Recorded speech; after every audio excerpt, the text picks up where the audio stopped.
Salut, c'est Clément de Mouvement Conscient. Et là, comme vous pouvez le voir, j'ai décidé de recommencer mon podcast. Aujourd'hui, on est là pour un troisième épisode. Et vraiment, le podcast, c'est quelque chose d'assez intéressant. Premièrement, parce que ça me permet de traiter les sujets qui sont assez particuliers. Mais ça me permet aussi, dans un second temps, de traiter les sujets avec profondeur. C'est-à-dire de ne pas simplement me limiter à des sujets où je me dis « Ah, c'est ça qui va intéresser les gens, j'ai que faire une vidéo genre de 15 minutes pour pas que ce soit trop long. » Là, c'est pas le cas. Là, je parle vraiment de choses en profondeur qui m'intéressent vraiment, où je me pose moins de questions si les gens vont aimer ou pas. Donc, dans un premier épisode, j'avais invité Alexis Santin, qui est un coach relativement connu, qui a pratiquement 60 000 abonnés sur sa chaîne YouTube, qui est aussi très bon en tennis. On avait parlé de comment devenir très bon dans un sport sans le pratiquer. Du coup, vous voyez, c'était un sujet très particulier, mais très très intéressant.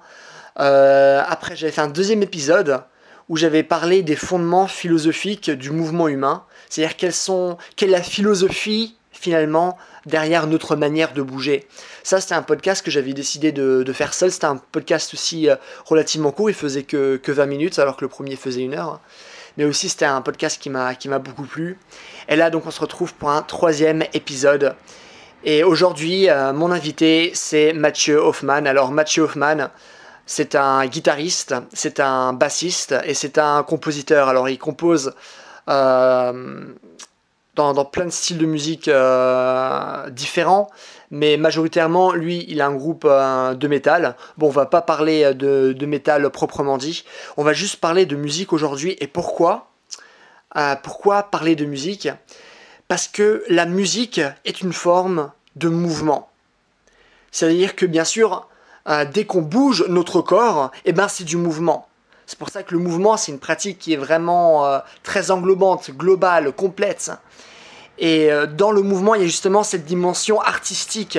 Et vous allez voir que finalement, en parlant de la musique, ça va nous permettre de traiter plein de thèmes différents.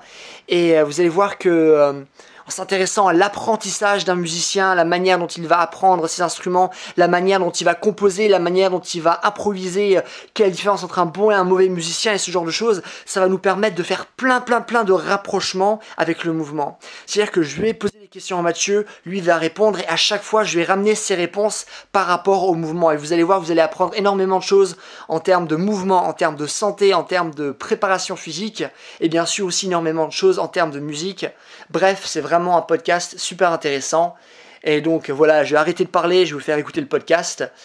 Et voilà, en attendant, j'espère que vous avez kiffé. A tout de suite. Alors Mathieu, j'aimerais commencer ce podcast par te poser une question spécifique. C'est-à-dire qu'il y a plusieurs mois, on avait une discussion par rapport à un guitariste spécifique. Et tu m'avais dit, ouais, ce gars, il est techniquement bon, mais c'est un mauvais musicien. Et du coup, j'ai commencé à me poser des questions en termes de performance et de rapporter ça aussi en termes de mouvement. Et du coup là, j'ai envie de te poser la question suivante, qui est quelle est la différence entre un mauvais musicien ou quelqu'un qui est techniquement bon et un bon musicien? Déjà, c'est une bonne question, et ensuite, comment dire, il y a une grande différence. En fait, ça dépend totalement de ce que tu impliques dans le concept de musicien, tout simplement. C'est-à-dire que musicien, c'est être artiste, tu vois. C'est pas parce que tu as un pinceau que tu seras un peintre. C'est juste que tu as le matériel pour être peintre. Et tu peux avoir une guitare, et justement, ce que je disais avec techniquement bon, c'était en rapport avec ça. C'était que tu peux avoir eu un prof pendant 10 ans, 15 ans, tu peux être toi-même prof. Et en fin de compte, tu maîtriseras ton instrument. Comme en mouvement, j'imagine qu'on peut maîtriser plus ou moins son corps à un certain niveau. Mais au final, être musicien, c'est aussi savoir composer et savoir faire des choses... comment dire? C'est pas juste savoir jouer un truc que tu as appris à jouer, mais c'est savoir jouer quand tu sais pas ce qui arrive. C'est-à-dire que c'est savoir improviser, par exemple. C'est savoir quand il y a une situation qui arrive que tu connaissais pas du tout encore, comme disons un bon pilote, un bon conducteur de voiture, c'est pas quelqu'un qui sait faire des créneaux parce qu'il en a fait 100 fois, mais c'est quelqu'un qui sait réagir au bon moment avant pour éviter un accident, par exemple. Tu vois ce que je veux dire? Et je pense que être musicien, je pense qu'on peut rapporter ça au mouvement aussi, c'est pas juste savoir faire quand tu l'as déjà fait 100 fois, mais c'est savoir faire quelque chose, de découvrir des nouvelles choses et de savoir composer, par exemple en musique, de savoir faire des choses nouvelles. Pas juste de composer des choses que tout le monde a déjà composées 100 fois avec les 4 mêmes accords, mais comment dire, de vraiment innover presque, j'ai envie de dire. Ok, ouais, c'est vachement intéressant. Je savais, logiquement, vu la discussion qu'on avait la dernière fois, que tu allais parler d'improvisation. Du coup, j'avais un peu géré mes prochaines questions par rapport à ça. Très bien. Mais ce que j'ai vraiment trouvé lourd, ou vraiment ça, je me suis dit, ah putain, lourd, c'est, tu disais, ouais, vu que c'est un art, et c'est pas parce que maintenant tu as un pinceau que tu es un artiste. C'est pas maintenant parce que tu sais soulever une charge que maintenant tu es bon en mouvement. C'est pas parce que maintenant tu es super bon en natation que tu es bon en mouvement. C'est pas parce que maintenant tu as aussi fait de la gymnastique que tu es bon en mouvement. C'est pas maintenant parce que tu as fait du yoga que tu es bon en mouvement. Et comme tu disais après aussi, je trouve ça intéressant avec la voiture, que c'est pas vraiment ce qui est intéressant, ce que tu as répété plein de fois, mais ce que tu es présentement capable de faire avec ton corps en fonction des situations. Même les situations que tu connais pas surtout. Enfin, même les situations inconnues, c'est de savoir vraiment gérer la chose au-delà de la connaissance. C'est-à-dire, ouais, être bon. C'est bizarre, bizarre à décrire, mais ouais, être bon à ce que tu fais, c'est pas juste savoir faire ce que tu as déjà fait, quoi. Ouais, carrément. Ça, c'est un truc que dit Le Portal aussi. Lui, a son schéma isolation, intégration, improvisation. Du coup, tu commences par isoler des mouvements, par exemple des tractions, des dips, tu les mets ensemble. Tu l'intègres, ça donne des muscle-up, et après tu mets dans un enchaînement gymnique et ça devient de l'improvisation. Ce qui est intéressant dans l'improvisation, c'est justement que tu peux pas, comme tu dis, c'est pas quelque chose que tu penses, c'est quelque chose que tu fais. Tu peux pas être dans l'enchaînement, tu peux pas être dans ta tête, tu es purement dans ton corps, et c'est l'expression. Ce que tu improvises en mouvement, c'est l'expression pure. Et je pense que c'est ça, du coup, ce qui est vraiment intéressant dans la musique, c'est que là où ça arrête de devenir simplement quelqu'un qui joue un instrument, mais quelqu'un qui s'exprime là, finalement, où des mots s'arrêtent, quoi. Je pense que c'est exactement ça au niveau, comme tu dis, au niveau de la tête, c'est que à un moment, tu arrêtes de réfléchir, en fait. Enfin, pas entièrement, évidemment. Mais il y a un moment où, ouais, la musique, j'imagine que le mouvement aussi, la musique permet des choses. Tu arrives à t'exprimer d'une certaine manière et surtout ouais, t'arrêtes de réfléchir, tu fais juste un truc parce que tu sens que ça va être bien. Après, évidemment, il faut quand même que tu maîtrises un minimum ton instrument. Je suis quelqu'un qui fait de la guitare depuis 1 an, il va pas pouvoir s'exprimer avec son instrument le plus souvent, tu vois. Sauf s'il est très très bon. Mais je veux dire, une fois que tu maîtrises, il y a encore une grande différence entre juste le jouer et tu vois, genre faire la note là et savoir qu'après la note là, ce qui va bien passer, ça va être cette note là, tu vois. Et je pense que, ouais, en mouvement c'est pareil, à un moment tu arrêtes de réfléchir et tu t'exprimes à travers ton instrument parce que tu fais pas ce qui est logique. Parce que parfois même c'est mieux de pas faire ce qui est logique, c'est de faire ce que tu ressens comme bien en ce moment-là, tu vois. Du coup, oui, parfois ça mène à des choses un peu extrêmes comme de l'improvisation en jazz où tout le monde fait un peu ce que lui ressent et bon, l'ensemble c'est un mélange un peu bizarre souvent à écouter, mais au final je pense que en tout cas en tant qu'un seul musicien tu peux pas vraiment faire de mauvaises choses si tu fais des choses sans trop les réfléchir, parce qu'à un moment, comment dire, quand tu réfléchis trop tu peux pas, enfin tu réfléchis trop, tu vois ce que je veux dire. Réfléchir beaucoup c'est une bonne chose, mais ça devient mécanique. Voilà, ça devient mécanique. Et en fait, c'était un problème que moi j'ai eu dans ma composition au début. C'était que, logiquement, après ça, il faut qu'il y ait ça. Tu vois, genre après un couplet, il faut qu'il y ait un refrain. Et après cette note-là, il faut qu'il y ait la note-là, parce que sinon, c'est pas bien. Et au final, non. Tu vois ce que je veux dire ? Non, ouais, mais ça me rappelle un truc. Non, vas-y, quoi. Et au final, je prends, avec le temps, et plus tu maîtrises ton instrument, évidemment, et la composition, et plus tu remarques que non, ce qui est drôle, c'est justement, enfin drôle, vraiment, genre tu t'amuses à le faire, et qui te procure le plus de plaisir, c'est réellement sortir un peu de ça et ouais, faire ce que tu ressens comme bien à ce moment-là. Peu importe si c'est dans la structure prédéfinie ou pas, tout simplement. Ok, ouais, ça me rappelle ce que j'étais en Serbie, j'avais pris des cours de Buto, qui est une danse japonaise, et là, ce que tu disais, ouais, de pas réfléchir, d'être dans la sensation, c'est un truc que me reprochait à chaque fois mon prof, parce qu'il me disait « Ouais Clément, tes mouvements ils sont cool, mais tu les as déjà en tête ces mouvements, tu les connais ces mouvements, fais le mouvement que tu connais pas, ressens, arrête de réfléchir, laisse juste ton corps bouger en fonction de ce qui est bien dans le moment. » Et je trouve que c'est excessivement dur de se déconnecter de ça et de simplement laisser aller notre personnalité à un moment donné, quoi. Ouais, c'est carrément ça. Oui, c'est difficile, surtout... Après toi, c'est parce que tu débutais la chose, je pense. Tu vois ce que je veux dire? Après, je pense qu'à un certain degré, c'est nécessaire au début quand même de faire des choses mécaniques. Après, bon, évidemment, toi, je sais pas combien de temps tu en as fait, mais... Enfin, je pense que vaut mieux pour apprendre la chose être un tout petit peu quand même dans la mécanique et dans la structure. Exactement, isolation, intégration, sans doute. improvisation. Ouais. Voilà. Et... Tu peux pas improviser si t'as pas déjà le bagage technique. Comme tu as dit, un guitariste qui a fait de la guitare pendant un an, il ne pourra pas s'exprimer de la même manière, pareil en mouvement. C'est évident. C'est que maîtriser les mêmes choses, tu ne pourras jamais t'exprimer complètement avec ton corps si tu n'as que fait 2 ou 3 sports dans ta vie, par exemple. Je pense que c'est exactement ça, ouais. Au début, c'est évidemment nécessaire d'avoir des structures qui encadrent tout, mais je pense qu'à un moment, il faut pouvoir en sortir, comme tu dis, avec l'improvisation, l'étape. Je sais pas si c'est son étape finale, je sais pas s'il y aura une 4e étape derrière, mais c'est de... Ouais, il faut ça au début, et à un moment, ben, si tu fais juste pendant 10 ans, tu fais des trucs qu'on te dit de jouer, ben c'est un peu chiant, quoi. Enfin, tu vois, genre... après, moi, j'ai... C'est vrai, ouais. Pardon. Je me suis appris l'instrument moi-même, en fait, et du coup, je pense que ça, déjà, ça...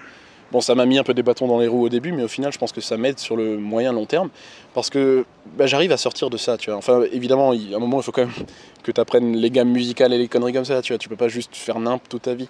Mais je pense que ce qui m'a beaucoup servi par rapport à d'autres guitaristes dans mon entourage, par exemple, c'est que je voyais eux qui faisaient des trucs, mais parce qu'il fallait le faire là, parce que là, tu vois, il faut faire ça maintenant, il faut faire la gamme là, il faut faire la gamme là.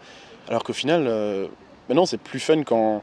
Tu vois, tu découvres ton instrument et c'est con, hein, mais juste parfois brancher ton instrument et faire nimp avec. C'est totalement débile, mais juste, genre tu joues un peu avec les boutons sur ta guitare, avec les boutons sur ton ampli, et plus tard tu as des pédales qui font différents sons et tu t'éclates à faire du bruit, parfois c'est con, mais génial, ouais. Tu vois, genre, du bruit c'est de la musique, du bruit c'est de l'art aussi dans une certaine manière, tu vois. Comme toi quand tu fais ta méditation... active ou dynamique, ouais. Dynamique, c'est exactement ça, c'est du bruit au final. C'est comme ça que j'interprète, c'est que tu laisses ton corps faire du bruit, tu vois. Et je pense qu'à ce niveau-là, dans la musique c'est pareil, il faut parfois juste faire du bruit, faire totalement nimp, mais découvrir ton corps, ton instrument, et ouais, apprendre comme ça à mieux le connaître tout simplement. Ah ouais, ça c'est vraiment ouf, surtout dans le milieu du sport, parce que maintenant, ce que tu regardes, tous les vidéos que tu peux trouver vraiment dans l'industrie du fitness en mode « Ah, les 3 exercices prouvés scientifiquement, machin truc ouais. ». Et c'est genre, pourquoi rechercher le truc scientifiquement prouvé? Pourquoi, je dis ça, c'est quoi les études qui sont derrière, etc. Genre, pourquoi les gens peuvent pas simplement sortir, commencer à bouger et faire juste ça? Et comme tu dis, faire du bruit. T'as pas besoin d'avoir toujours le truc scientifiquement prouvé, le meilleur exercice pour travailler tes pectoraux ou je sais pas quoi. Simplement, va dehors, bouge et commence à faire du bruit. Commence à faire quelque chose qui est vrai, quoi. C'est exactement ça. C'est que je pense qu'à force de... Bon, après, évidemment, d'accord que la science a ses apports quand même, mais je pense qu'il y a certaines choses qu'il faut pas sur-scientifiser. Je suis quasiment sûr que c'est pas un mot. mais après, bon, moi je parle surtout du point de vue d'artiste et je pense qu'en mouvement c'est quand même comparable. C'est que la science c'est bien, il faut qu'il y ait quand même un cadre, une structure à un certain moment. Mais si tu n'arrives pas à en sortir et que tu vas toujours plus loin dans la recherche du parfait à travers la science, à un moment tu vas t'emmerder quoi. Enfin, tu fais ça souvent pour t'amuser ou pour te sentir plus libre à travers ton corps ou à travers ton instrument. Et en fin de compte, à force de vouloir trop être dans la raison, à force de vouloir trop raisonner la chose, tu vas surtout finir par trop réfléchir et tu vas tourner en rond et ça va être infernal. Parce que tu vas juste rechercher à chaque fois la perfection et tu vas logiquement jamais y accéder, quoi. Ouais. Et je pense que dans la musique c'est pareil, il faut savoir faire nimp, mais savoir faire des bonnes choses quand même. Tu vois, genre, après moi je vois ça par exemple dans mon groupe, c'est que il y a des parties de... Bon après je pense que tu l'as dit dans la présentation, mais c'est un groupe de métal. Et du coup, logiquement, il y a des grosses parties où ça gueule, où la batterie fait nimp et tout le monde est à deux doigts de taper sur son instrument, tu vois. Mais entrecoupé de quand même parties harmonisées avec les guitares qui sont bon, à la tierce et des trucs comme ça, tu vois. Et je pense qu'il faut les deux aussi en mouvement, il faut... Ouais. Tu vois, il faut les deux. Je pense que dans la vie, il faut les deux. Ouais, t'as vraiment raison. Et c'est parce que c'est... Tout, de toute façon, tout est dans les nuances. L'acquisition de n'importe quelle compétence est dans les nuances, rien n'est blanc ou noir. Et du coup, il y a des gens qui sont trop en mode « Ah, je vais que faire un truc scientifique, prouver, ça. » Et après, il y a le contraire, c'est « Ah non, cool man, moi je refuse tout ça, je suis que dans l'énergie, je bouge et tout. » Et c'est genre, ouais, c'est vrai, t'es dans l'énergie, tu bouges, mais objectivement, j'analyse ta manière dont tu bouges et tu bouges mal. C'est qu'il y a un temps pour tout, il y a un temps pour faire du bruit et il y a un temps pour faire aussi un travail sérieux sur son corps et développer de réelles compétences. C'est ça. Après, ouais, comme tu dis, il y a cette zone de gris tout simplement qui... Après, je veux dire, la vie n'est qu'une zone de gris, tu vois ce que je veux dire? Genre, il n'y a pas de... Faut pas... En fait, il faut pas aller ni dans un extrême ni dans l'autre à ce niveau-là, tu vois. C'est sûr que... Enfin, tu vois, genre, il y a un moment pour lire des livres de bio, il y a un moment pour éliminer des toxines, mais tu vois, genre... Moi, je trouve les deux sont un peu extrêmes, mais au final, tu peux t'enrichir à travers les deux, même si, bon, c'est souvent plus ou moins utile, tu vois, mais... Je pense que, ouais, il faut les deux dans la vie, il faut... C'est con, hein, mais je veux dire, si tu fais nimp, tu peux pas y arriver. Tu vois, genre, c'est totalement bateau ce que je raconte, tu vois. Mais, non, mais c'est vrai. Hein. Tu vois, genre, tu peux pas juste... Tu vois, évidemment, oui, évidemment, est-ce qu'on considérait quelqu'un comme musicien s'il prend juste sa gratte et qu'il fait que du bruit? Peut-être, sans doute. Tu vois, genre, il y en a qui font ça, mais il y a même tout un pan du rock qui dépend là-dessus, tu vois. Mais je veux dire... est-ce que c'est vraiment ce qu'il y a de plus plaisant à écouter? Tu vois, genre, au final, c'est des gars qui sont à 100% artistes et qui, au final, ne pensent pas trop à ceux qui écoutent ou au reste, tu vois. Et je pense qu'en mouvement, c'est pareil, c'est que tu peux faire totalement nimp, mais à un moment... Enfin, tu vois, ça sert un peu à rien. Il faut aussi que ce soit utile envers ton corps et envers, tout simplement, envers les buts que tu veux atteindre à un moment, tu vois. Enfin, si tu fais... Ouais, c'est con, hein, mais si tu fais nimp... tu peux pas avoir des résultats corrects. Et en même temps, si tu surraisonnes tout, tu vas tellement être dans la raison qu'à un moment, ben... Tu seras jamais dans l'improvisation et tu n'arriveras jamais au mouvement ou vraiment au fait d'être un bon musicien. Ouais, c'est exactement ça. Il faut un équilibre entre les deux. Et après, bon, il faut le trouver, cet équilibre aussi. Et bon, l'équilibre n'est pas toujours le même chez tout le monde. Tu vois. Certains sont plus dans l'improvisation et certains sont un peu plus dans le calcul, on va dire. Mais après... ouais, il faut les deux, clairement. Et du coup, là, on a beaucoup parlé de l'improvisation et un peu le temps pour improviser, le temps pour construire, pour par la suite improviser. Mais ça ramène pour moi à des questions qu'on retrouve notamment en danse, mais qu'on peut élargir au mouvement, mais c'est aussi quelque chose qui est très présent en musique. C'est-à-dire que la musique ou la danse peut être scindée en deux, c'est-à-dire que tu as la partie composition et tu as la partie improvisation. Et du coup là j'aimerais que tu me parles davantage sur le processus de composition par rapport au processus d'improvisation. Disons que déjà c'est difficile de parler de processus d'improvisation. Enfin, c'est pas vraiment un processus, c'est juste quelque chose qui arrive. Tu vois ce que je veux dire? Genre, c'est pas... tu prévois... Enfin si, tu peux prévoir d'improviser, mais c'est pas quelque chose qui est écrit, du coup c'est... Enfin, tu improvises, mais c'est quelque chose que moi je vois comme ponctuel, presque. Tu vois, bah après, bon, évidemment pas toujours, mais je veux dire, la différence par rapport à la composition, après, bon, je sais pas comment ça peut se passer en mouvement par exemple, mais la différence en composition musicale, après, bon, il y a différentes manières de compositionner, j'allais dire, super mot ça aussi. Il y a différentes manières de composer. La manière dont moi je compose, c'est que je joue... Ça commence par l'improvisation en fait. Je sais pas si ça répond si c'est la réponse que tu voulais à la question, mais je commence par improviser tout simplement. Je prends ma guitare et je fais nimp dessus, pas nimp non plus, mais tu vois, genre je fais un accord et s'il est bien, je me dis ouais vas-y je peux faire un autre accord derrière. Et tu sais c'est une suite d'accords et à un moment tu bouges un doigt ou deux et tu fais des petites variations, des trucs comme ça. Et une fois que j'ai ça, je me dis ok cool. j'essaie de garder ça en tête et je joue un autre truc. Et j'essaie de me dire, est-ce que ça... Tu vois, j'essaie de superposer les deux dans ma tête. Enfin, l'un avec mes mains et l'autre, j'essaie de le garder en tête pour que ça soit harmonisé dans le truc final, tu vois. Et c'est quelque chose, comme dit, qui commence par l'improvisation. Et après, évidemment, bon, tu improvises un truc sur un truc improvisé, ou alors ça donne un truc très bien, mais si tu fais... Tu vois, genre, évidemment, là, si tu sors totalement du cadre raisonnable et que tu joues sur une autre gamme musicale, ça va être n'importe. Il faut que tu restes à peu près sur la même gamme et tu vois, il faut qu'il y ait ce cadre quand même. Mais par exemple, dans les parties harmonisées de ma composition, le plus souvent, c'est une guitare qui est composée d'abord et ensuite la deuxième que je compose par-dessus et puis ensuite basse et batterie. Parfois, je fais l'inverse aussi, je commence par basse batterie. Mais bon, la composition commence par l'improvisation. Et une fois la composition terminée, vu que moi je suis évidemment pas seul dans le groupe, tu vois, je donne évidemment assez de marge encore aux autres musiciens pour qu'ils puissent s'exprimer un tout petit peu. C'est-à-dire que y a une composition qui est toute écrite, que chacun apprend, mais tu vois, à chaque fois que mon batteur me demande c'est grave si le truc là, je fais mais si je fais ça à la place je suis genre mais non gros, enfin tu fais ce que tu veux, enfin c'est toi le musicien, c'est toi qui va enregistrer sur l'album, c'est toi qui va devoir le jouer en live, tu fais exactement ce que tu veux avec ton instrument, tu vois. J'essaie juste de créer un cadre global, on va dire, de la chanson. J'aimerais bien que les accords là suivent les accords là, peu de choses près. J'aimerais bien que la partie là et la partie là s'enchaînent, mais au final si quelqu'un veut changer les notes, quelqu'un veut changer un accord quasiment, à peu de choses près même, ben vas-y mec, tu fais ce que tu veux, tu vois. Et ouais, après je sais pas si on peut encore tirer une comparaison avec le mouvement du coup. Si. Mais oui, ça commence par l'improvisation et ça termine par l'improvisation. Mais il faut qu'il y ait cette structure.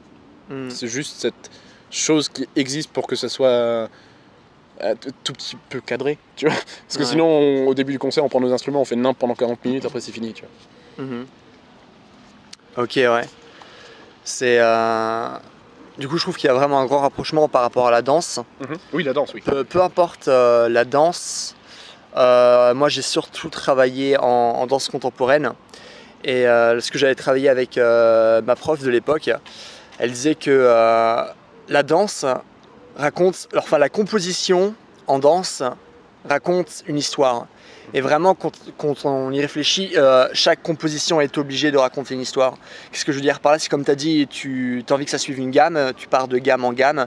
Et pour composer, finalement, tu es obligé d'avoir des structures. Et ce que je trouve intéressant, c'est que ça commence, comme tu dis, par un processus d'improvisation. Et en danse, comme en musique, je pense que le premier mouvement que tu fais ou le premier accord que tu fais va déterminer ce qui va se passer par la suite. C'est-à-dire que si je commence au sol et que je vais après glisser vers la gauche, chaque décision que je prends est obligée d'engager d'autres chemins dans une direction qui sont déjà prédéfinis. Et finalement, le concept de composition est une somme de décisions qui ont été prédéfinies par la première lettre, par le premier mouvement, par la première chose que tu as créée. Et je trouve que c'est aussi important, notamment en danse, c'est de se rendre compte de l'importance du début du mouvement. C'est-à-dire que si tu fais mal le début du mouvement, peu importe, même si c'est en musculation, si tu fais mal le début du mouvement, tu vas pas bien faire la suite, c'est impossible. Parce que le début influe sur le reste. Du coup, si tu commences par faire quelque chose de mal, la suite ne risque pas d'être bien. Ah, je suis plutôt d'accord. Après, ouais, comme dit, c'était un très bon un parallèle. Non, c'est un très bon parallèle que tu as fait avec la danse. C'est vrai que, comme tu dis, c'est en guitare le premier accord que tu... même au piano, peu importe, le premier accord que tu joues va définir la gamme et tu vas devoir rester dans cette gamme à peu de choses près. Et oui, comme tu dis, en danse, en mouvement, c'est exactement pareil. C'est que si tu donnes pas, pour rester dans la musique, si tu donnes pas le bon ton dès le début, ça va devenir très bizarre par la suite. C'est que tu peux encore attraper la chose derrière, mais ça va être... quelque chose va toujours sembler un peu mal placé. Quelque chose va... Tu vois, on peut voir un art souvent là-dedans aussi, mais après, ouais, il y a quelque chose qui va sembler bizarre. Et ouais, j'ai beaucoup aimé le rapprochement que tu as fait avec la danse, tout simplement. Et après, bon, je vais pas revenir là-dessus, mais ouais, c'est... Après, bon, la danse contemporaine, c'est un peu... Oh, pardon. La danse contemporaine, c'est un peu spécifique. Après, bon, la danse contemporaine... Enfin, on a vu un spectacle de danse contemporaine ensemble, et bon, il y avait des performances bonnes comme moins bonnes aussi dedans, tu vois, mais... Dommage. Non, mais c'est vrai que je pense que ouais, oui, c'est vraiment une bonne comparaison que tu as faite qui... Ouais, il faut te donner le bon ton. Et si tu fais pas la bonne chose, on va dire, pas dès le début évidemment, si tu commences le mouvement ou la musique, tu peux pas être parfait, mais je veux dire, dans le processus de composition, si tu ne donnes pas le bon ton dès le début, ben, tu vas avoir quelque chose qui va sembler te déplacer tout du long en fait, tu vois. Et bon après oui, après dans le métal c'est encore différent parce que le métal peut jouer avec même souvent on joue avec quelque chose qui sonne pas joli tout simplement, ouais. Tu vois. Mais c'est vrai que si on prend l'exemple de la musique classique, parce que la danse c'est quand même le plus souvent sur la musique classique, dans de la musique classique, bah si t'as un accord mineur au début, ça fait super bizarre.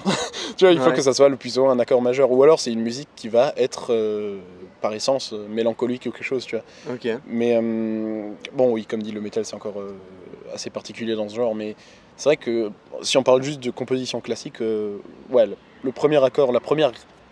Parce que, comme dit, l'accord donne la suite, donne la gamme, tu vois. Donc si le premier accord va être un accord sur une gamme mineure, ça va être... Tu sais que... Bon, après, ça peut faire une chanson triste, comme dit. Mais si tu voulais faire une chanson joyeuse, c'est déjà mal parti. Après, bon, je pense pas qu'il y ait un mouvement joyeux ou un mouvement triste, mais il faut que le premier acte soit bon, tout simplement. Ok. Moi, il y a un truc que j'aimerais rajouter par rapport au mouvement. C'est que peu importe... En fait, en soi... Chaque mouvement est une composition. C'est-à-dire que une traction a une position de départ, a une position de fin. Mais même pour arriver à faire la traction, il y a énormément de petites étapes intermédiaires, tu vois. Et quelque chose qui n'est pas forcément le cas en danse contemporaine, où on va dire le plus important c'est d'avoir du coup la bonne note de début qui va diriger le reste. On n'a pas besoin de savoir la fin. Mais ce qui est intéressant en mouvement, et ce que je voulais rajouter, c'est que généralement lorsqu'on ne sait pas faire un mouvement, une certaine composition, on dit ok, apprends à faire le début, apprends à faire la fin. Parce qu'une fois que tu sais faire les deux, ce sera beaucoup plus facile de faire ce qu'il y a entre. C'est évident. Après, je pense que c'est parce que le mouvement a quelque chose qui est par essence classique, j'ai envie de dire. Enfin, c'est dans la fluidité, tu vois. Donc si tu connais le début et fin, il faut juste que tu apprennes... Enfin, tu vois, à un moment, tout dépend encore de comment est-ce que tu rejoins le début et la fin, tu vois. Et après, je pense qu'il peut y avoir beaucoup d'intérêt dans la danse contemporaine ou dans la musique contemporaine, par exemple, le métal ou le jazz, des trucs comme ça qui sont un peu plus nouveaux sur l'échelle du temps. Parce que justement tu sais pas ce qui va arriver, et là c'est là où ça peut devenir intéressant. C'est par exemple ce que j'essaie de faire avec mon groupe aussi, c'est que tu as le début, et le début peut être juste 2 minutes d'un truc, et après tu peux avoir 7 minutes de carrément autre chose, tu vois ce que je veux dire. Comme Led Zeppelin quoi, dans leur chanson, vers la fin ils partent un peu... Je veux pas me dire Led Zeppelin, tu vois, mais oui, mais je trouve ça intéressant si tu suis pas le pattern de couplet, refrain, couplet, refrain, solo, refrain, fini, tu vois. Ouais. Et sortir de ce pattern, c'est très intéressant. Si tu commences la chanson, et souvent on termine sur une autre gamme, tu vois, genre on fait carrément nimp, et, enfin pas nimp évidemment non plus, mais dans une certaine mesure. Et comme tu dis, ouais, tu connais le début et pas la fin, et c'est limite ce que je trouve le plus intéressant, parce que si t'arrives pas à sortir de cette structure classique, ben, tu vas t'ennuyer assez rapidement, je pense.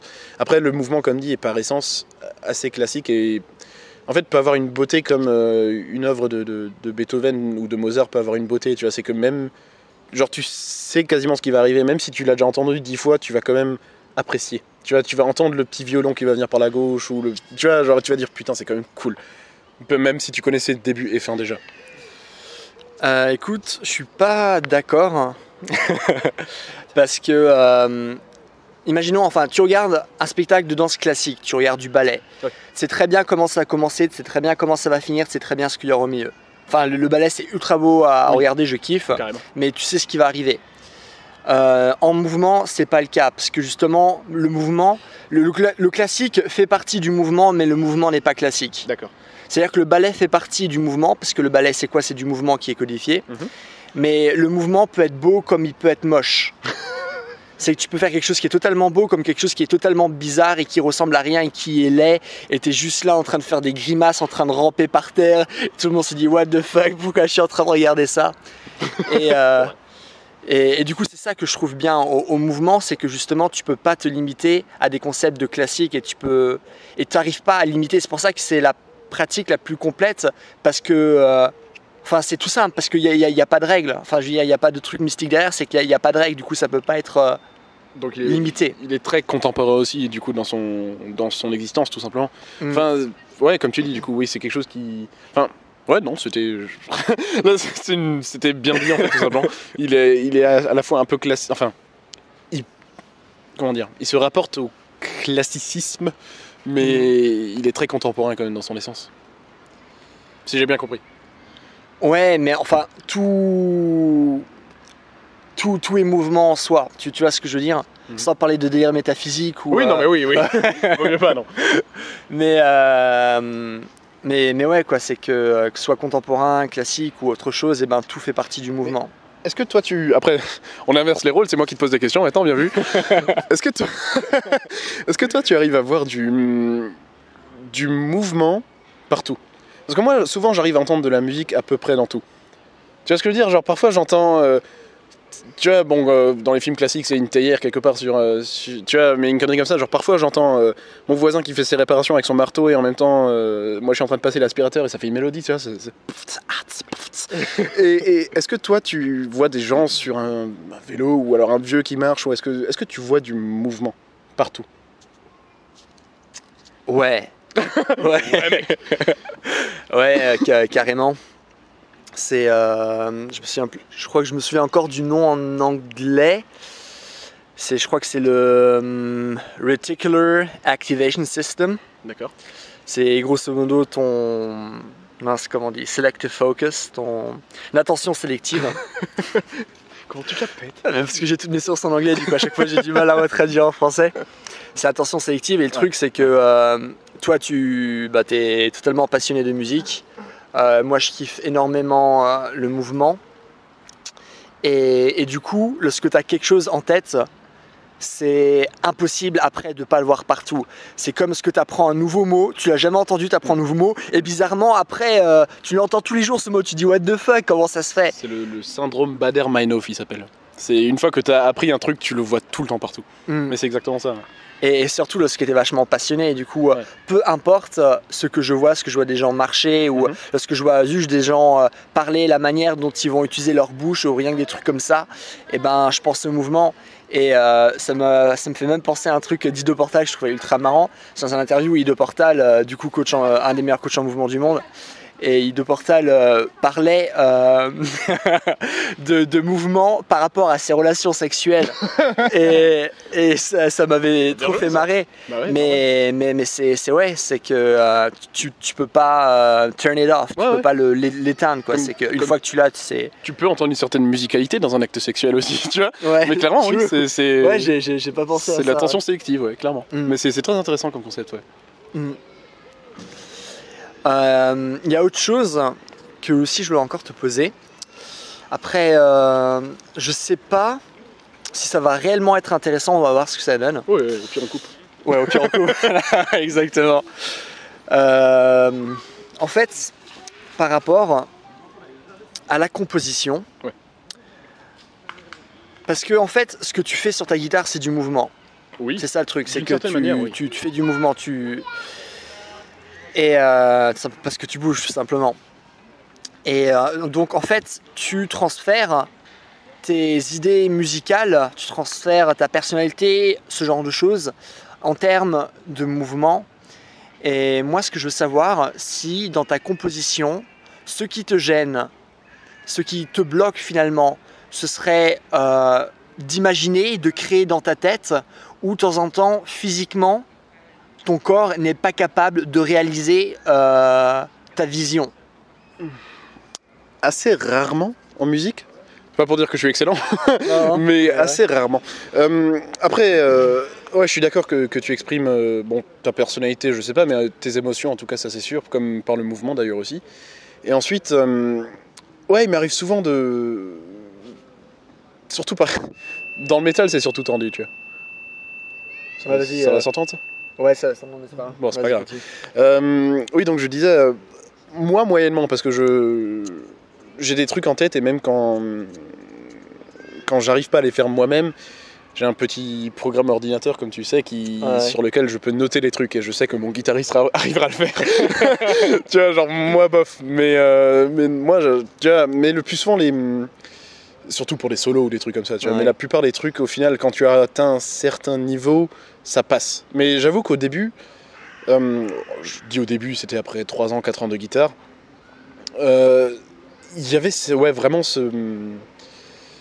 Ouais, j'étais bloqué à un moment, parce que je voulais évoluer, et en fait, t'étais tout simplement dans ce plateau d'évolution, tu vois, genre si tu fais une courbe montante, il y a toujours un petit plateau où à un moment tu progresses pas pendant quelques temps. Et moi, c'est cette courbe, enfin ce plateau, je l'ai touché après 4 ans de guitare, et ça a bien duré 2 ans, tu vois, et pendant 2 ans, j'ai fait des trucs, mais c'était pas bien. Tu vois, et en fait, c'est pas ce que je voulais faire, c'est pas ce que je voulais exprimer, c'est pas... ça convenait pas à ce qu'il y avait dans ma tête, et ça convenait pas à ce qu'il y avait aux émotions que je voulais transmettre non plus. Au final, maintenant, ça va mieux à ce niveau-là, c'est-à-dire que maintenant, tout simplement, à un moment, tu as une mobilité dans les doigts qui est différente, et comme dit, tu connais ton instrument, et tu sais qu'au pire, si tu le fais pas comme ça, tu le feras autrement, et ça passera tout aussi bien, voire mieux. Et au final, tu te rends compte qu'il y a pas mal de pédales qui rajoutent des effets, où au final, même si t'es pas le meilleur, tu peux rajouter des effets par-dessus tes trucs. Mais c'est vrai que ouais, il y a eu ce moment, en tout cas maintenant beaucoup moins, mais il y a eu ce moment où t'as du mal à progresser, ou même tu peux entrer dans une phase un peu dépressive à ce niveau-là. C'est un peu le syndrome de la page blanche, parce que non seulement tu progresses pas, mais en plus du coup t'as plus envie de composer, parce que tout ce que tu fais, t'as l'impression de l'avoir déjà fait. Ouais. Et, Parce que c'est le cas. Oui, parce que c'est entièrement le cas, c'est exactement ça. Et c'est ça ce qui m'a mené un peu à ma, j'ai pas envie de dire philosophie non plus, mais à ma manière de penser aujourd'hui, qui est de, c'est pas grave, c'est mieux si personne l'a fait. Tu vois, genre, c'est mieux, tu te feras jamais un nom si tu fais la même chose que tout le monde. Ouais. Tu vois ce que je veux dire? Si t'as un groupe de reprises de Led Zepp, c'est bien, mais tu seras toujours un groupe de reprises de Led Zepp. Ouais. Tu vois, genre, tu peux faire du AC/DC au mariage de ta grand-mère, mais tu t'arrêteras là, tu vois. Ouais. Et je pense que la seule manière de... C'est même pas une question de devenir riche ou devenir connu, mais la seule manière d'être satisfait avec toi et avec ton instrument, c'est d'innover dans un certain sens, de faire quelque chose et d'avoir l'impression de... Même si t'es pas le premier à le faire, mais de faire quelque chose de neuf et de faire quelque chose d'intéressant, tout simplement. Ouais, c'est vraiment cool, parce que ça me rappelle une citation de Bruce Lee. Du coup, c'est c'est stylé. Et Bruce Lee, il disait que tu dois garder ce qui marche, enlever ce qui ne marche pas, et rajouter ce qui est uniquement toi. Et ça, c'est vrai, parce qu'il y a plein de personnes qui vont se mettre par exemple à faire du mouvement, qui vont faire un sport, et qui vont seulement imiter ce que font les autres. Par exemple, ils vont seulement imiter ce que moi je montre en vidéo, ils vont seulement imiter Ido Portal, ou ils vont seulement savoir faire plein de flips. Je fais des flips, du coup je sais faire du mouvement, et tu commences pas à bien bouger avant de créer ce qui est réellement toi, ce que tu as créé toi. C'est que bien sûr, il faut des structures existantes pour progresser, mais à un moment, comme tu dis, tu ne feras jamais un nom, ou là, en l'occurrence, tu n'arriveras jamais à ton potentiel, à réellement t'exprimer avec ton corps, tant que tu ne rajoutes pas toi-même ce que tu es réellement capable de faire. C'est exactement ça, c'est que, comme tu dis, c'est s'exprimer avec son corps. C'est que, quand tu es trop dans la structure ou dans l'imitation, à un moment, tu peux pas t'exprimer toi-même, tu pourrais exprimer ce que l'autre personne voulait exprimer. Tu vois ce que je veux dire? Genre, ouais, si tu veux vraiment t'exprimer, il faut savoir sortir des chemins battus, j'ai presque envie de dire, tu vois, mais en fait, compte, musicalement, je vais rester tout simplement dans la métaphore musicale, mais si tu restes toujours dans le couplet-refrain, j'arriverai jamais à le dire celui-là, couplet-refrain, à un moment, tu vas seulement seul truc que tu sauras faire, c'est t'exprimer à travers couplet refrain, tu vois. Parce qu'en plus, il y a une répétition, donc tu auras juste exactement 4 vers et 4 accords pour t'exprimer. Enfin, tu peux, sans doute, mais je pense qu'à un moment, tu vas rapidement venir à bout de ça, ou alors ça va t'emmerder plus qu'autre chose, tu vois. Tu peux, mais tu vas t'ennuyer. Je pense que tu joues pas un instrument pour t'ennuyer, tu fais pas du mouvement pour t'ennuyer, tu fais du mouvement pour t'exprimer, pour être satisfait de ton corps, être satisfait de ta performance et pour avoir une sensation de progrès aussi, tu vois. Et en fait, compte, s'il n'en est rien, tu vas rapidement arrêter ça, tout simplement, tu vois, comme il y a beaucoup de gens qui commencent de la guitare, principalement pour pécho un peu plus, on va dire, et tu vois, genre, ils savent faire quelques chansons, et au final, c'est bien, mais ils n'ont pas spécialement envie de progresser, parce que tout ce qu'ils ont appris, c'est 4 chansons, et ils savent faire ces 4 chansons. Comme un gars saura faire des flips, comme un gars saura faire des tractions parfaites, même, peut-être, je sais pas, mais à un moment, il aura plus envie d'aller plus loin, il aura pas envie de progresser, parce que il voit pas l'intérêt, parce que, ouais, tout simplement, il se l'est pas rendu lui-même intéressant, la chose. Donc, oh, good shit. Tu vois, genre, il faut avoir envie de persister, et l'envie vient pas par elle-même, elle vient juste si toi-même tu y vois encore un intérêt, et si tu te crées pas cet intérêt, si tu te donnes pas toi-même envie de continuer et travailler dur, et de travailler dur, exactement, bah tu vas pas continuer, tout simplement. Ouais, c'est vrai. Il y a un truc que disait Ido Portal qui m'est resté dans la tête, et j'en parle à chaque fois, genre avec Clément là dans la coloc, ou à chaque fois lui il me le ressort, moi je lui ressors, c'est que t'aimes pas ce que tu fais. Ouais, mais en fait, t'aimes pas parce que t'es mauvais. Genre, si tu étais bon, tu aimerais bien. J'aime pas faire du mouvement. Ouais, mais ça, c'est parce que t'es mauvais. J'aime pas faire natation. Ouais, c'est parce que t'es mauvais. Si tu étais bon, tu aimerais bien. Parce qu'il faut que tu rendes la chose intéressante. Et tu peux pas rendre la chose intéressante s'il n'y a pas suffisamment d'engagement de ta part. Après, il y a une limite au fait d'être mauvais. Enfin, évidemment, tu vois ce que je veux dire, genre... Pour prendre les jeux vidéo par exemple, si t'es mauvais à Dark Souls au début, c'est normal. Tu sais ce que je veux dire, genre, bien sûr, c'est logique que si ton premier instrument ça va être un truc qui va jouer avec les pieds, les mains et le nez, tu vois, genre évidemment tu vas être mauvais dès le début, tu vois, et tu vas vraiment pas avoir envie de continuer. Mais c'est sûr que, ouais, je suis plutôt d'accord là-dessus, c'est que c'est un peu parce que t'es mauvais et parce que c'est pas que tu te donnes pas les moyens, mais tu te donnes pas envie. Et si tu te donnes pas toi-même envie de continuer, bah tu peux pas te donner les moyens, tout simplement. Tu vois, avant même parce que c'est une chose de persister, mais si t'as pas envie de persister, tu pourras continuer, et tu pourras avoir les doigts en sang et tu seras pas un meilleur musicien derrière. Au final, il faut se créer l'envie d'une certaine manière. Après, la question est comment. Moi, j'ai trouvé cette envie en me disant que c'est mon meilleur moyen d'exprimer mes sentiments, tu vois. J'ai beaucoup de mal à les exprimer avec des mots le plus souvent, et du coup, moi, la musique me sert à ça surtout. Pas juste, mais surtout aussi. Et du coup, ça crée une envie, tout simplement. Et ensuite, tu exprimes divers sentiments avec, tu vois, au final, la joie, la tristesse, tout ce que tu veux. Mais au final, tu dois créer cette envie pour juste même avoir juste la force de persister, tout simplement. Parce que c'est bien de persister, mais si franchement tu fais ça juste parce que ton coach perso il te le dit, ou parce que Clément de Mouvement Conscient il te le dit, ben ça sert un peu à rien. Il faut que toi-même tu aies envie de le faire. Ouais, true. Et il y a quelque chose d'intéressant que tu disais, que du coup tu avais du mal à exprimer tes émotions et que tu le faisais à travers la musique. Ce que je trouve intéressant, c'est que une des raisons pour laquelle une raison pour... on va dire termine ta phrase et on revient. pour laquelle on a toujours du mal dans la société de manière générale à exprimer nos émotions. C'est parce que à chaque fois on est obligé de mettre des étiquettes dessus. Je suis en colère, je suis triste. Et il y a énormément, enfin moi qui ai pris qui ai eu des cours de psycho parce que j'étais en fac de sport, et tu vois la prof elle te balance la race de modèles de différents psychologues. Alors psychologue 1 dit qu'il y a tant et tant d'émotions, psychologue 2 tant et tant d'émotions. Et moi j'ai envie de dire, on s'en fout de tout ça, c'est que des étiquettes inutiles qu'on met, et ça c'est aussi blanc-noir. Ça c'est une émotion, ça c'est une émotion, c'est une émotion. Non, il y a tellement de nuances que tu peux pas tous les mettre dans des boîtes, leur mettre des étiquettes dessus. Et ce qui est bien, c'est que tu joues de la musique, lorsque tu fais du mouvement ou même dans un sport, c'est que tu fais tout un enchaînement.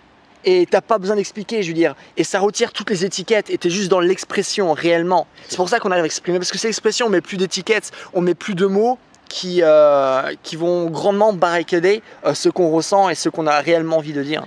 Et un mouvement et une chanson peuvent comporter différentes nuances aussi, surtout. Ouais. Enfin, par exemple, dans nos chansons à nous, comme dit, il y a des parties dures avec les parties harmonieuses.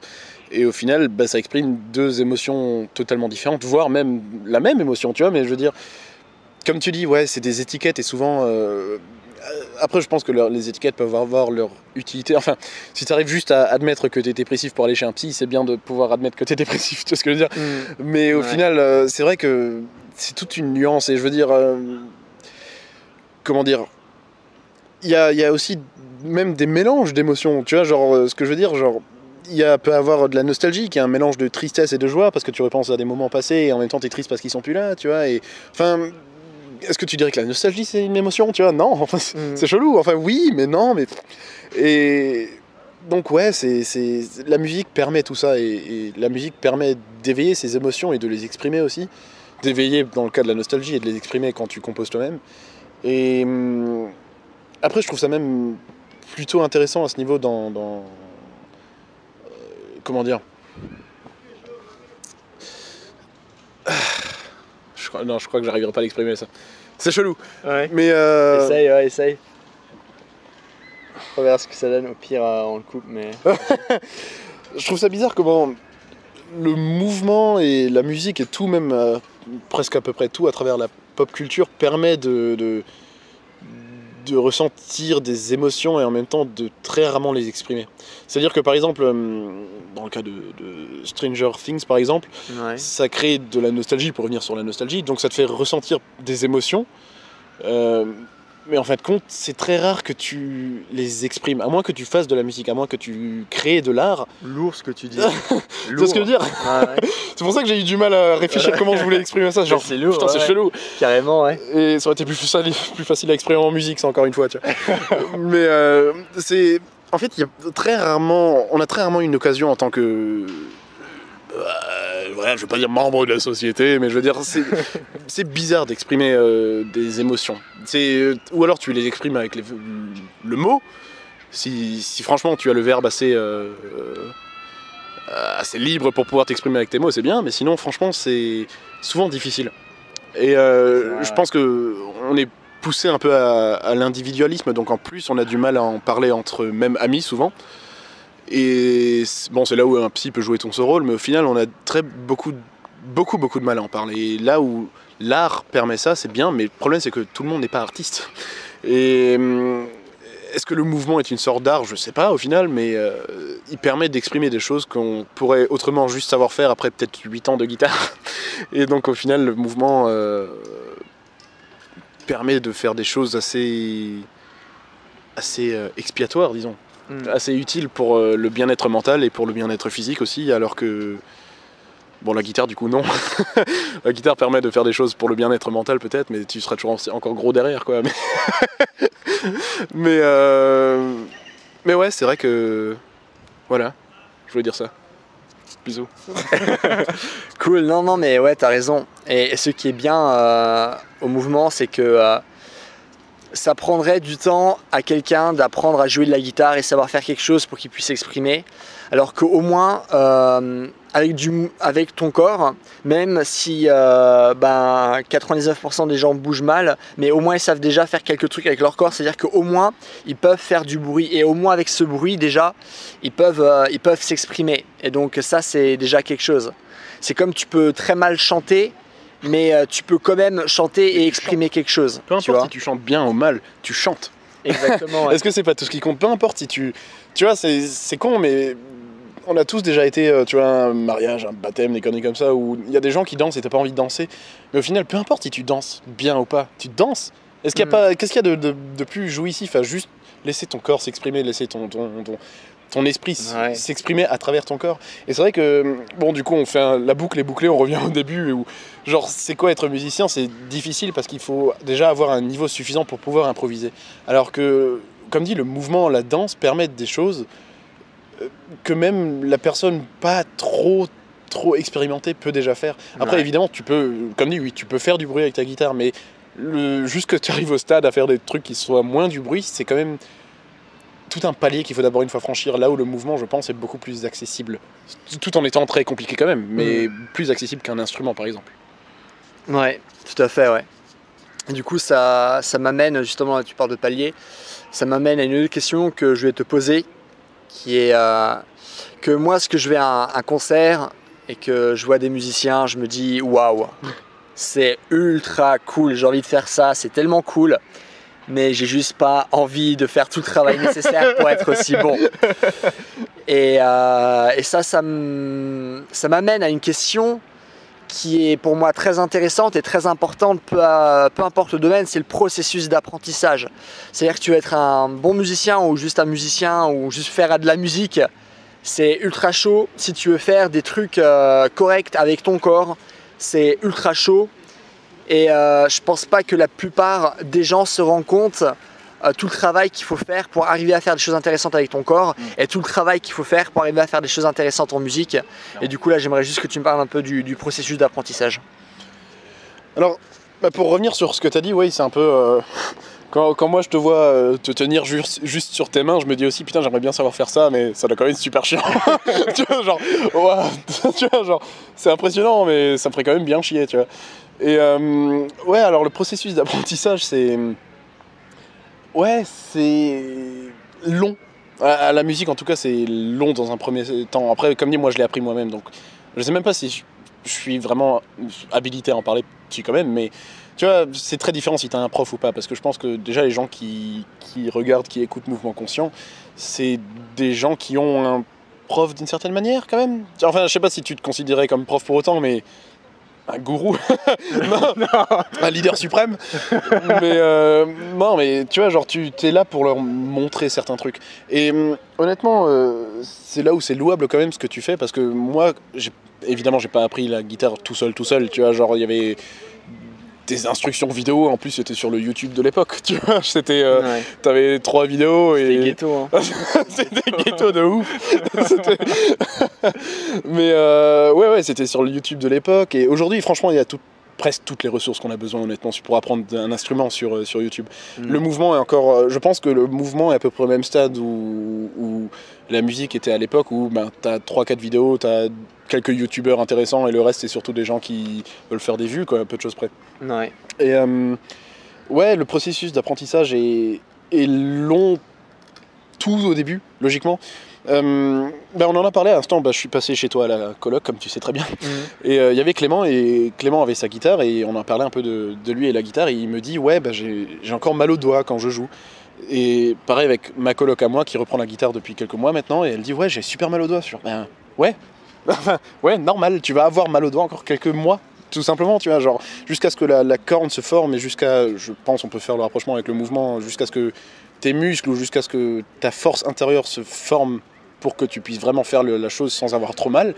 Ça met du temps, tout simplement, et c'est de l'entraînement, et il faut le faire souvent, et le processus d'apprentissage, ça passe par ça surtout, c'est que il y a une part de douleur, j'ai envie de dire non, parce que si ça fait trop mal, il faut quand même, c'est que tu fais un truc, c'est que tu fais pas bien la chose, tu vois. Si ça fait mal, c'est que t'as fait une connerie quelque part, et il vaut mieux que tu regardes de nouveau une vidéo pour voir comment qu'est-ce que tu as fait de mal, tu vois. Mais il y a certaines choses qu'il faut savoir endurer au début, en tout cas, et ouais, persister, et après, tout simplement, je pense que ça peut pas faire de mal d'avoir pas un prof non plus, parce que comme dit, je vois les guitaristes autour de moi qui avaient des profs et qui en fait compte n'ont pas réussi à sortir de leur structure apprise. Et pas improviser, il est juste techniquement bon comme on en parlait au début. Exactement ça, il est juste techniquement bon. Et au final, je pense que il faut savoir se détacher un peu de cette structure tout en l'utilisant quand même pour apprendre. Au tout début, c'est vraiment quand même nécessaire d'avoir les structures en tête un minimum. Et juste, ouais, enfin, c'est logique que si tu places mal tes doigts, genre... après, bon, ça va être technique, mais sur la guitare, si tu places pas ta paume contre le manche derrière, tu vas avoir ultra mal au poignet après 2 minutes, tu vois, par exemple. Et si t'as pas les choses comme ça en tête quand tu le fais, dès le début, parce qu'en plus tu peux prendre des mauvaises habitudes, comme dans le mouvement, j'imagine. Si tu prends une mauvaise habitude, tu vas avoir mal à chaque fois que tu le fais, logiquement. Et même, il n'y aura pas d'habitude qui va s'installer, tu vois, parce que c'est pas un mouvement naturel, c'est pas quelque chose qu'il faut faire, et du coup, logiquement, tu vas avoir mal, et tu vas avoir mal à chaque fois, c'est que tu le fais tout simplement pas bien. Et l'apprentissage est long, Et bon, au final, t'apprends par l'erreur, quoi. Et parfois, il faut avoir mal pour savoir ce que tu as pas bien fait, tu vois. C'est con, mais bon, après, ça veut pas dire qu'il faut se casser le bras en se tenant sur ses mains non plus, tu vois, mais je veux dire... En tout cas, il faut explorer, quoi. Oui, il faut explorer, clairement. Sortir sa zone de confort et... Exactement, ça. Comme je disais avant, faire du bruit, tout simplement aussi par moment. Il faut en faire, pas toujours, évidemment. Il faut, comme dit, il faut retrouver quelques structures par moment.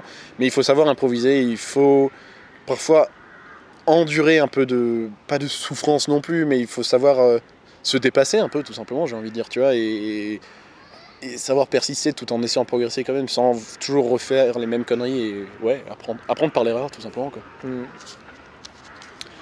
Ouais, ça c'est dingue parce que peu importe la personne à qui je demande comment elle a appris à faire quelque chose, peu importe le domaine, tout le monde dit la même chose.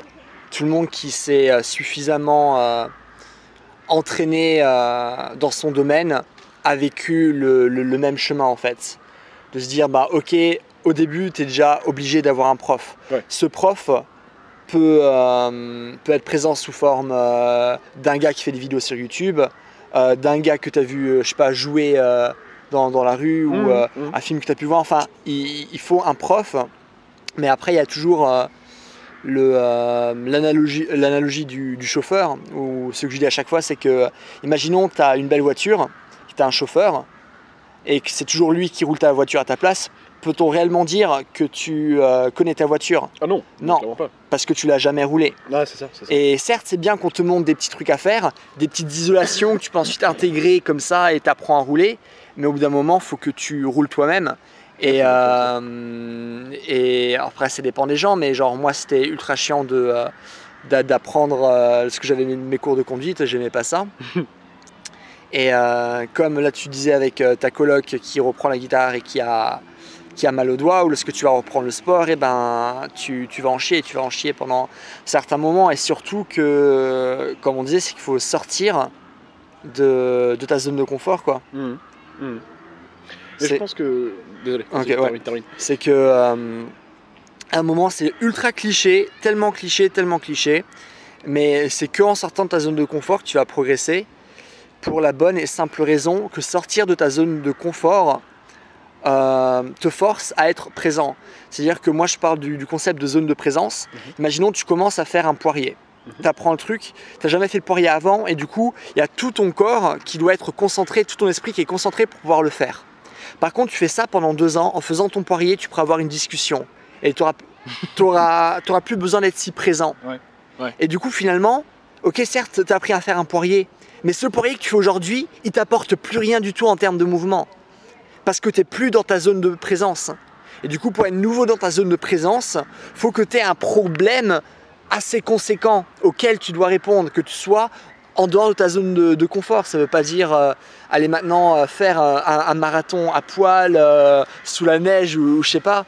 Mais il faut quand même qu'il y ait une certaine dose d'incertitude pour que tu puisses progresser. Et c'est un chemin qui est ultra long, quoi. Je pense qu'on se crée des paliers aussi. Après, pour revenir juste sur le truc du prof que tu avais dit, oui, c'est important d'en avoir. Et surtout, je pense que c'est utile aussi parce que ça peut servir d'inspiration aussi. Enfin, quand tu vois le gars qui est méga bon et qui t'apprend des trucs et t'as juste envie un peu d'atteindre son niveau, tu vois, à ce niveau-là.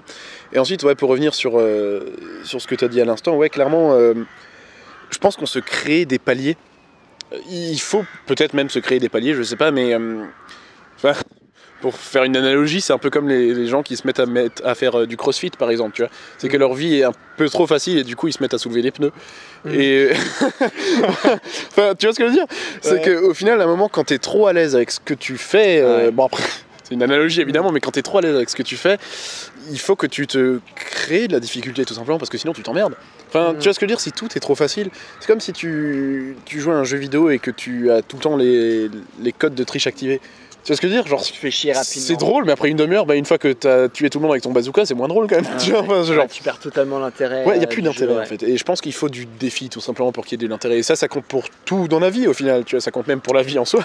Si t'as pas de défi, si tout est trop facile, tu t'ennuies et c'est là que tu commences à faire des conneries, tu vois. Et au final, dans la musique et dans le mouvement, c'est exactement pareil. Tu dois te créer des paliers, même s'ils sont artificiels. comme tu dis, peut-être pas faire un marathon dans la neige à poil, mais se créer ces paliers et toujours vouloir aller plus loin, parce qu'au final, sinon tu vas rester sur ce plateau dont je parlais avant, tu vois. C'est que quand, tu vois, je vois des guitaristes par exemple qui pendant qu'ils sont en train de jouer une chanson, ils arrivent à te parler. Tu vois, ils arrivent à se concentrer sur ce qu'ils disent parce qu'ils ont tellement mécanisé le mouvement de la main gauche et de la main droite, du coup, qu'ils arrivent à discuter en même temps, comme toi tu disais que certains arrivent à discuter en faisant le poirier. Et ouais, c'est que, à un moment, bon, déjà c'est cool pour lui, mais en fait, compte, il faut quand même se créer un nouveau palier. Tu vois, il faut que l'escalier continue à monter parce que sinon, à un moment, si t'es arrivé en haut et que tu vois plus de progression, c'est là où t'as envie d'arrêter, tout simplement. Et après, peut-être que t'es vraiment arrivé au bout de la chose, tu vois, tout simplement. Peut-être qu'il n'y avait pas plus d'intérêt que ça. Si ce que tu voulais savoir faire, c'était jouer 4 chansons pour pécho, si ça te suffit, c'est peut-être qu'il faut s'arrêter là. Si ce que tu voulais faire en mouvement, c'était juste avoir des mollets de... faire le poirier pour pécho. Voilà, ça va faire le poirier, avoir des mollets de béton juste pour pouvoir se la péter. Vaut peut-être mieux arrêter là, tout simplement. Tu vois, c'est pas méchant, mais c'est juste, écoute mec, si ton but c'est de savoir faire un truc juste pour savoir faire un truc, vas-y. C'est bon, tu sais le faire, bonne chance dans la vie, salut. Mais si ton but c'est de savoir t'exprimer à travers ton mouvement, à travers ta musique, à travers ton art, il faut que tu te crées ces nouveaux paliers à chaque fois, parce que sinon, comme dit, il n'y a pas de défi, il n'y a que de l'ennui. Et ouais, il n'y a pas de progression, tout simplement. Ouais, tout à fait, ouais. J'ai encore envie de te poser une dernière question. En fait, j'avais d'autres questions, mais après j'ai peur que ça fasse trop long pour les gens qui écoutent juste ça par l'intermédiaire PC ou de leur phone. Puis on fera un bonus. Exactement, ouais. Bonus de 4 heures. Moi je suis chaud. Ouais, du coup, la dernière question que je vais te poser, c'est par rapport au rythme. Parce que le rythme, c'est une composante majeure du mouvement, c'est-à-dire que si maintenant tu es un combattant, le rythme va être ultra important. Tu vas savoir quand attaquer, quand ne pas attaquer, quand appliquer la pression, quand ne pas appliquer la pression, parce que tu vas faire de la danse. Faire du mouvement, c'est aussi être capable de bouger avec différents types de musique. Et du coup, le rythme, c'est quelque chose de très important, mais c'est quelque chose qui a l'air excessivement dur à maîtriser. Je sais que moi, ce que j'avais pris des cours de danse de couple, j'arrivais par exemple à faire une composition, mais putain, qu'est-ce que j'avais du mal à rester en rythme. C'était ultra compliqué. Et du coup, toi, surtout, bon, tu joues de la guitare, mais à la base, tu jouais surtout de la basse, et dans ton groupe, tu joues de la basse. C'est ça. Et y a juste un peu tout le monde qui te regarde pour savoir si c'est en rythme, tu vois. Et du coup, je voudrais simplement savoir ce que tu penses du rythme. Si c'est quelque chose qui est donné, quelque chose qui n'est pas donné, comment s'entraîner par rapport au rythme et développer une oreille entre guillemets par rapport à ça et pouvoir être capable du coup d'agir avec son corps. Là, toi en l'occurrence, c'est avec tes mains plus précisément par rapport à un rythme. Après, ouais, comme dit, genre, en tant que bassiste, le seul truc qu'on demande vraiment de toi, c'est de savoir tenir le rythme, un peu de choses près, tu vois. Et puis bon, de jouer la bonne note, mais bon, c'est pas tellement difficile. Mais pardon. Ouais, comme dit, le rythme, est-ce que c'est inné, si je comprends bien ta question, mais et comment le développer aussi. Ouais, comment le développer surtout lorsqu'il est inné, et encore plus quand il n'est pas inné. J'ai envie de dire d'une certaine manière, oui. Est-ce que c'est inné? Peut-être. Il y a quand même des gens où tu vois qu'ils ont le rythme dans le sang. Tu vois, quand on voit certains, surtout en danse, où tu les vois, où tu dis genre putain, mais ce gars-là, c'est un dieu. Tu vois, genre, même quand il fait à peu près rien, il est incroyable. Et après, bon, je pense que c'est plus une question à poser à un batteur, mais oui, le rythme, je pense qu'il faut en avoir un tout petit peu dans la peau, dans le sang, tu vois ça comme tu veux, mais je pense que oui, c'est un peu des antécédents familiaux peut-être, tu vois. Enfin, moi par exemple, je viens d'une famille un peu musicienne, tu vois, mon arrière-grand-père était musicien, ma mère a fait de la musique, enfin, on a toujours eu un peu, tu vois, le sens du rythme, en tout cas, je pense, j'espère. Et comment le développer lorsque tu l'as déjà, premièrement, l'entraînement, tout simplement. Et l'entraînement, ça passe par toi-même Mais du coup, tu peux le développer. Tu peux le développer, évidemment. Même grandement lorsque tu l'as. Ou c'est juste quelque chose là, il faut beaucoup de travail pour juste peu de résultats. Non, il y a du résultat. Après là, comme dit, moi je pars du principe que moi j'avais un peu de rythme déjà, et après bon, je vais essayer de voir si on peut faire ça sans. Mais déjà, je vais dire avec, tu le développes en jouant tout simplement. C'est-à-dire que logiquement, quand tu débutes, tu vas toujours louper une note. Mais après, en fait, compte, comme on dit en anglais, the show must go on. Tu vois, genre même si tu loupes une note, c'est pas grave, faut que tu restes en rythme. Peu importe si ta note a été un peu fausse, si même t'as loupé la note, il y a rien qui est sorti de ton instrument, il faut que juste tu continues comme si pas de rien n'était, mais il faut que tu gardes le rythme. Et le rythme, c'est ce qu'il y a clairement de plus important dans la musique. Et je sais pas si c'est pareil en mouvement, mais c'est pareil en danse en tout cas, ça c'est sûr. Si tu loupes un peu un pas, c'est pas grave, il faut que à la prochaine mesure, tu sois de nouveau sur le bon pas. C'est pas grave si tu loupes la mesure, la demi-mesure, si tu as loupé une note, c'est pas grave si tu as loupé un mouvement de bras ou quelque chose, mais la prochaine mesure, il faut que tu sois de nouveau au top.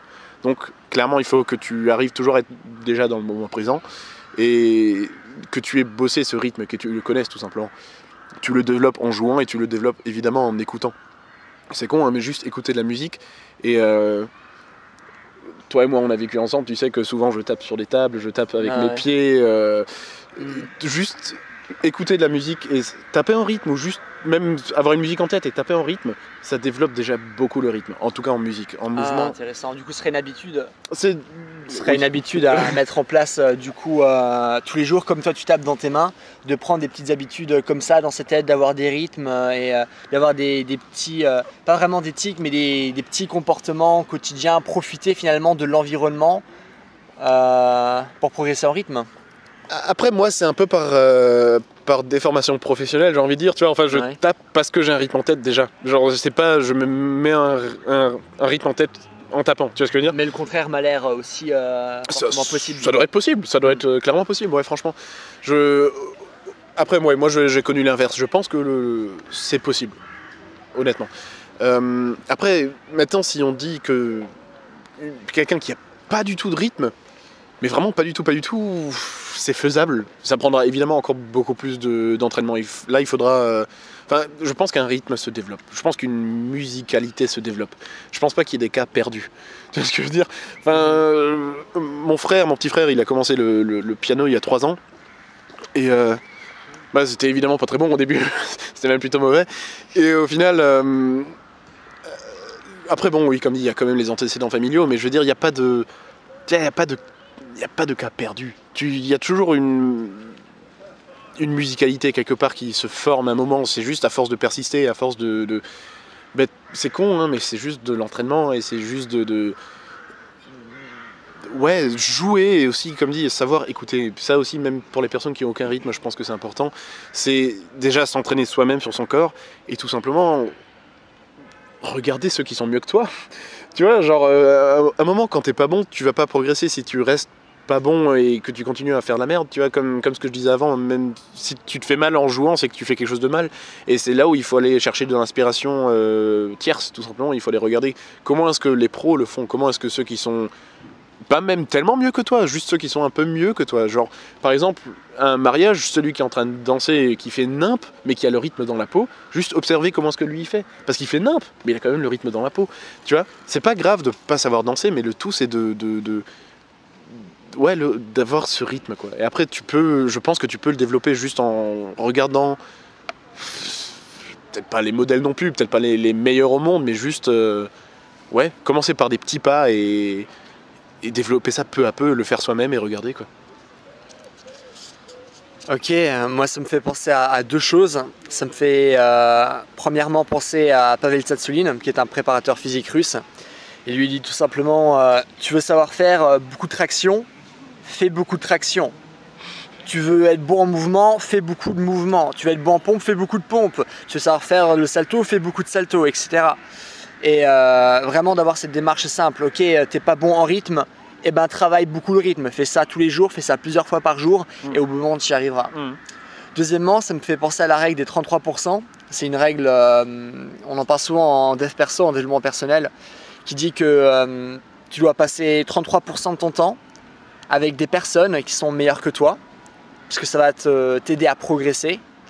D'être aussi 33% de ton temps avec des personnes qui sont aussi bonnes que toi, vu qu'il y a aussi cette notion de compétitivité, de drive entre vous deux, et de pouvoir intégrer ce que tu as appris avec des meilleures personnes, et de passer les autres 33% avec des personnes qui sont moins bonnes que toi, parce que déjà, ça t'apprend énormément de choses des débutants, mais surtout, tu intègres énormément de choses en enseignant. Et donc voilà quoi, je pense qu'on peut en finir là-dessus, à part si tu as un tout dernier truc à rajouter. J'allais juste dire que c'était extrêmement intéressant ce que tu viens de dire, mais ouais, sinon, c'est comme ça que moi j'ai vécu ça beaucoup aussi personnellement, c'est que à chaque fois que... Parce que là en gros on est en train de composer un nouvel album, et à chaque fois que je savais pas trop quoi faire en prochaine chanson, tu vois, genre quand tu sais qu'il te manque 2-3 chansons sur l'album, tu sais que tu peux pas sortir un album de 30 minutes, et il te manque des idées, c'est pas... ça vient pas tout simplement, tu vois, même quand tu es de bonne humeur, et même quand tu fais tout ça tout bien, parfois ça vient pas, et j'ai toujours trouvé ça très inspirant et utile, juste d'aller à des concerts. Ouais. Après maintenant je parle particulièrement de musique, mais quand on faisait des concerts avec d'autres groupes, moi-même je vais à des concerts pour lesquels je paye, tu vois, c'est juste voir, on a joué avec des groupes moins bons que nous, et comme tu dis, j'ai appris quelque chose de eux. J'ai vu des groupes en live où j'étais totalement sur le cul, j'avais la chair de poule, et j'ai appris des choses. Tu vois ce que je veux dire? Et on a joué avec des groupes qui avaient notre niveau à peu près, et même là aussi, comme tu dis, j'ai appris quelque chose, et c'est pour ça que je trouvais ça extrêmement intéressant, et ouais, c'est vraiment... C'est bien, c'est une bonne idée. Non, c'est vraiment quelque chose que je retrouve aussi dans la musique, quoi. Clairement. Cool, bah écoute Mathieu, merci beaucoup pour cette conversation. Qu'est-ce que je pourrais mettre en lien genre dans la description et dans les coms si les gens veulent en savoir plus sur toi, ton groupe, ce genre de choses? Alors, sur moi perso, il n'y a pas grand chose à faire, mais après il y a mon album qui est sur YouTube que tu peux mettre en lien, je pense.